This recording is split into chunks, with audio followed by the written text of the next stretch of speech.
Hello friends, ಎಲ್ರಿಗೂ ನಮಸ್ಕಾರ. ಎಲ್ರಿಗೂ ಶ್ವೇತಾ ಚಾನಲ್ಗೆ ಸ್ವಾಗತ. ನಾನಿವತ್ತು ಮಧ್ಯಾಹ್ನದಿಂದ ವ್ಲಾಗ್ ಸ್ಟಾರ್ಟ್ ಮಾಡಿದ್ದೀನಿ ಫ್ರೆಂಡ್ಸ್. ಈಗ 2 ಗಂಟೆ ಆಗಿದೆ. ಸುಮ್ಮನೆ ಆಚೆ ತರಕಾರಿ ತೊಗೊಬರೋದಕ್ಕೆ ಹೋಗೋಣ ಅಂತ ಹೊರಟಿದ್ದೆ. ಯಾಕೆ ಅದನ್ನೊಂದು ವೀಡಿಯೋ ಮಾಡಾಕಬಾರ್ದು ಅಂದ್ಬಿಟ್ಟು ಮಾಡ್ತಾಯಿದ್ದೀನಿ ಫ್ರೆಂಡ್ಸ್. ನಾನು ನಿಮ್ಗೆ ಈಗ ಒಂದು ಮರ ತೋರಿಸ್ತೀನಿ ಫ್ರೆಂಡ್ಸ್.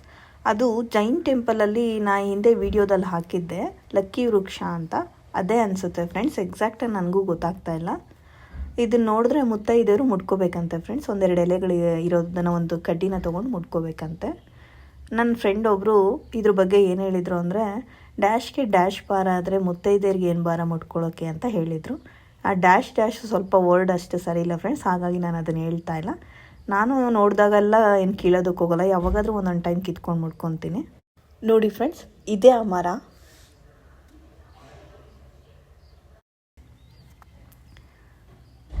ಮತ್ತು ಇಲ್ಲೊಂದು ನಾಗಲಿಂಗ ಪುಷ್ಪದ ಮರ ನೋಡಿ ಫ್ರೆಂಡ್ಸ್, ಎಷ್ಟು ದೊಡ್ಡದಾಗಿದೆ. ಈಗ ಹೂ ಬಿಟ್ಟಿಲ್ಲ. ನೋಡಿ ಫ್ರೆಂಡ್ಸ್, ತರಕಾರಿ ಶಾಪ್ಗೆ ಬಂದೆ. ಇಲ್ಲಿ ಬೆಳಿಗ್ಗೆ ಬಂದರೆ ತುಂಬ ರಶ್ ಇರುತ್ತೆ.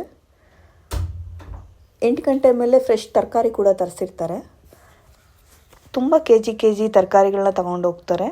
ಹೋಟೆಲ್ಗೋ ಅಥವಾ ಮಾರೋದಕ್ಕೋ ಗೊತ್ತಿಲ್ಲ. ನಾನು ಇಲ್ಲೇ ಅಂತಲ್ಲ, ನನಗೆ ಎಲ್ಲಿ ಇಷ್ಟ ಆಗುತ್ತೋ ಅಲ್ಲಿ ತಗೊಳ್ತಾ ಇರ್ತೀನಿ. ಹಾಗೆ ನನಗೆ ಇದನ್ನು ನೋಡ್ತಾ ಇದ್ದರೆ ಚಿಕ್ಕ ವಯಸ್ಸಿನ ಒಂದು ವಿಷಯ ನೆನಪಾಗ್ತಿದೆ ಫ್ರೆಂಡ್ಸ್. ನಮ್ಮಮ್ಮ ಪ್ರತಿ ವಾರ ಸಂತೆಗೆ ಹೋಗೋರು, 2 ಬುಟ್ಟಿ ತರಕಾರಿ ತೊಗೊಂಬರೋರು. ಅದರಲ್ಲಿ 1-2 ಐಟಮ್ ತಿನ್ನೋ ತಿಂಡಿ ತೊಗೊಂಬರೋರು. ಅದಕ್ಕೋಸ್ಕರ ನಾವು ಕಾಯ್ತಾ ಇರ್ತಿದ್ವಿ. ಆ ದಿನಗಳೇ ಒಂಥರ ಚೆಂದ ಅನಿಸುತ್ತೆ. ಚಿಕ್ಕ ವಯಸ್ಸಿನಲ್ಲಿ ಸಣ್ಣ ಪುಟ್ಟ ವಿಷಯಗಳೆಲ್ಲ ದೊಡ್ಡದಾಗಿ ಖುಷಿ ಕೊಡ್ತಾ ಇರುತ್ತೆ. ಈಗ ದೊಡ್ಡವರಾದಾಗ ಎಷ್ಟೇ ದೊಡ್ಡ ಖುಷಿನೂ ಕೂಡ ಸಣ್ಣದಾಗಿ ಕಾಣಿಸುತ್ತೆ. ಒಂಥರ ವಿಚಿತ್ರ ಅನಿಸುತ್ತೆ ಫ್ರೆಂಡ್ಸ್. ನಿಮಗೂ ಹಾಗೇನಾ? ಕಮೆಂಟ್ ಮಾಡಿ. ಇಲ್ಲಿ ತರಕಾರಿ ಪ್ರೈಸ್ ಏನಿದೆ ಅಂದ್ಬಿಟ್ಟು ಅಲ್ಲೇ ಬರೆದಿರ್ತಾರೆ ಫ್ರೆಂಡ್ಸ್. ನಮ್ಮ ಮನೆಯಿಂದ ಒಂದು 20 ಮಿನಿಟ್ಸ್ ಆಗುತ್ತೆ ಇಲ್ಲಿಗೆ. ನಾನು ಮನೆಗೆ ಹೋಗೋ ಅಷ್ಟೊತ್ತಿಗೆ 3:15 ಆಗೋಯ್ತು ಫ್ರೆಂಡ್ಸ್. ಸ್ವಲ್ಪ ಬೇರೆ ಏನೇನೋ ಐಟಮ್ ತೊಗೊಳೋದಿತ್ತು, ಎಲ್ಲ ತೊಗೊಂಡು ನಾನು ಮನೆಗೆ ಹೋದೆ. ನೋಡ್ತಾ ಇದ್ದೀರಲ್ಲ, ನಮ್ಮ ಮನೆ ಸುತ್ತ ಒಂದು ಸ್ವಲ್ಪ ತೋಟ ಇದೆ ಫ್ರೆಂಡ್ಸ್. ನೋಡೋಕೆ ತುಂಬ ಚೆನ್ನಾಗಿ ಅನಿಸುತ್ತೆ. ಹಕ್ಕಿಗಳು ಚಿಲಿಪಿಲಿ ಸೌಂಡ್ ಕೂಡ ಕೇಳಿಸುತ್ತೆ. ನನಗೆ ನೇಚರ್ ಅಂದರೆ ತುಂಬ ಇಷ್ಟ ಆಗುತ್ತೆ ಫ್ರೆಂಡ್ಸ್. ಹಾಗಾಗಿ ನನಗಿದೆಲ್ಲ ಸಣ್ಣ ಪುಟ್ಟದ್ದು ನನಗೆ ತುಂಬ ಖುಷಿ ಕೊಡುತ್ತೆ. ಪದೇ ಹೇಳ್ತೀನಿ ಅನ್ನಿಸ್ಬೋದು. ನನಗಿಷ್ಟ ಆಗೋದು ನಾನು ಹೇಳ್ತಾ ಇದ್ದೀನಿ. ಹಾಗೆ ಸ್ವಲ್ಪ ಹಾಲು ಖಾಲಿ ಆಗಿತ್ತು. ಹಾಲು ತೊಗೊಂಡು ನಂದಿನಿಯಲ್ಲಿ ನನಗೆ ಕೋನ್ ಐಸ್ ಕ್ರೀಮ್ ಅಂದರೆ ತುಂಬ ಇಷ್ಟ ಆಗುತ್ತೆ, ಪಿಸ್ತಾ ಫ್ಲೇವರು, ತಗೊಬಂದೆ. ನನ್ನ ಫ್ರೆಂಡ್ ಶೀಲಾ ನೆನಪಾಗ್ತಿದ್ದಾಳೆ ನನಗೆ ಅದನ್ನು ನೋಡ್ತಾ ಇದ್ದರೆ.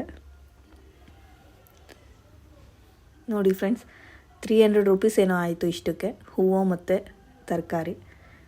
ಟೊಮೊಟೊ ಬೀನ್ಸ್ ಅಷ್ಟು ಚೆನ್ನಾಗಿರಲಿಲ್ಲ, ಏನು ಮಾಡೋಕ್ಕಾಗಲ್ಲ, ತೊಗೊಂಡು ಬಂದೆ. ಇದನ್ನೆಲ್ಲ ಎತ್ತಿಟ್ಟು ಊಟ ಮಾಡಬೇಕು ಫ್ರೆಂಡ್ಸ್. ಇನ್ನೂ ಊಟ ಮಾಡಿಲ್ಲ ನಾನು, ಸ್ವಲ್ಪ ಲೇಟೇ ನಾನು ಊಟ ಮಾಡೋದು.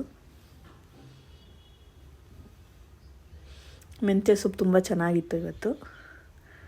ಖುಷಿ ಆಯಿತು ನನಗೆ, ಸೊಪ್ಪು ತೊಗೊಬಂದು ತುಂಬ ದಿವಸ ಆಗಿತ್ತು. ಈ ತರಕಾರಿ ಶಾಪ್ ಬಗ್ಗೆ ಒಂದು ವಿಷಯ ನಂಗೆ ತುಂಬ ಇಷ್ಟ ಆಯಿತು ಫ್ರೆಂಡ್ಸ್. ಅದೇನೆಂದರೆ, ಇಲ್ಲಿ ಪ್ಲಾಸ್ಟಿಕ್ ಕವರ್ನ ಕೊಡೋದಿಲ್ಲ, ಬೇಕಿದ್ರೆ ಪೇಪರ್ ಕವರ್ ಅಥವಾ ನ್ಯೂಸ್ ಪೇಪರಲ್ಲಿ ಹಾಕ್ಕೊಡ್ತಾರೆ. ಅದು ನಂಗೆ ತುಂಬ ಇಷ್ಟ ಆಯಿತು. ಇಲ್ಲಿಗೆ ನಾನು ಈ ವಿಡಿಯೋನ ಎಂಡ್ ಮಾಡ್ತಾ ಇದ್ದೀನಿ ಫ್ರೆಂಡ್ಸ್. ನಿಮಗೆ ಈ ವಿಡಿಯೋ ಇಷ್ಟ ಆಗಿದರೆ ಶೇರ್, ಲೈಕ್ ಮತ್ತು ಸಬ್ಸ್ಕ್ರೈಬ್ ಮಾಡಿ. ಈ ವಿಡಿಯೋ ನೋಡಿದ್ದಕ್ಕಾಗಿ ಥ್ಯಾಂಕ್ ಯು ಸೋ ಮಚ್.